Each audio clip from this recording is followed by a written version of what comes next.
When you think about heavyweight boxing, you think about Cassius Marcellus Clay. He was born on January 17, 1942 in Louisville, Kentucky, and he won his first heavyweight title in 1964. In 1975, he converted to the Nation of Islam and he changed his name to Muhammad Ali.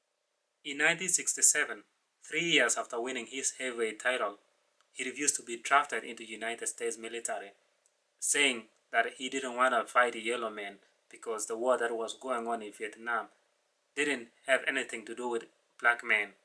He was eventually arrested and found guilty of draft evasion and later stripped of his title. Muhammad Ali was such a fresh face in boxing history. He was such a brilliant athlete, I might say so.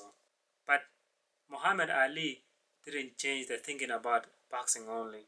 He changed totally the thinking about the whole sport in general. The way he used to talk, he used to be a loudmouth. He used to talk about, I'm going to beat a man in a given round. I'm going to beat somebody. I'm going to win the title. I'm going to do so and so. In fact, if you think about it, the trash talking that is being used currently in boxing, maybe the term trash talking was being coined by Muhammad Ali. It's pretty interesting how Muhammad Ali started boxing. Muhammad Ali didn't start boxing overnight. In fact, it started when somebody stole his bicycle, and the only way that he's gonna get his bicycle was to go to the gym and work out and find out the bully who took his bicycle in order to get his bicycle back. It's a pretty funny story about how he ended up being in boxing. Muhammad Ali was such a master of psychology.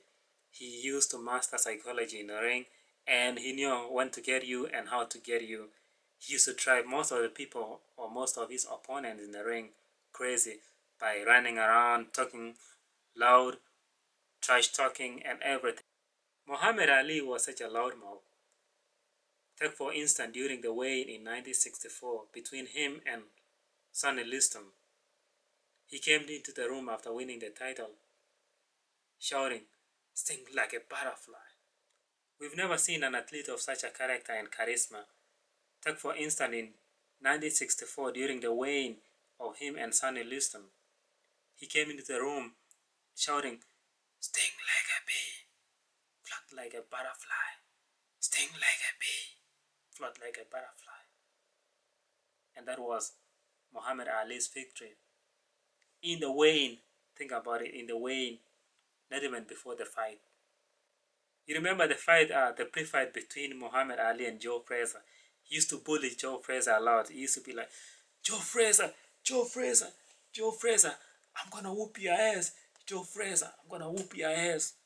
He was such a funny person. And many people used to believe that it was a publicity stunt that Muhammad Ali was staging. And when he was asked about it, he never believed in it. He used to say it, that's a lifestyle. That's a persona that he had. He never believed about the publicity. For Ali, it was all about promotion. He was trying to sell the fight. At the same time, he was trying to get into his opponent's head. He was trying to drive him crazy before the fight. Let me put it this way. Ali was the most charismatic athlete I've ever seen. And in that way, he mirrored himself because 60s was a mean era for black athletes. Muhammad Ali was constantly called the mouth that roared, the Louisville lips, both in reference that if you constantly chatter your mouth. The gym was Muhammad Ali's stage. In fact, he was so happy to be in the gym. He was entertaining people instead of fighting. In fact, one time, his coach once stated that he was the worst fighter he ever had in the gym. One thing that struck me about Ali was that he was an actor at the same time. He was the same person. Most of his interviews when he was being interviewed, you could be interviewing Muhammad Ali right now, and the next thing after the interview could be walking around talking trash about some other opponents that he was about to fight. That was Muhammad Ali. Muhammad Ali was the most special individual who ever came into boxing, and every facet. He was such a good kid. And whatever Ali did is gonna be hard to be duplicated or replicated. It may happen. Who knows? It might be our time, it might be our era, but who knows? Maybe in some coming years. But I don't know about the confluence of all the elements, if it may happen again. That was his time. That was his era. That was his place, not as a boxer, but as a spokesman. As a spokesman of his generation, a spokesman of an era. And in that era, all of his age mates have aged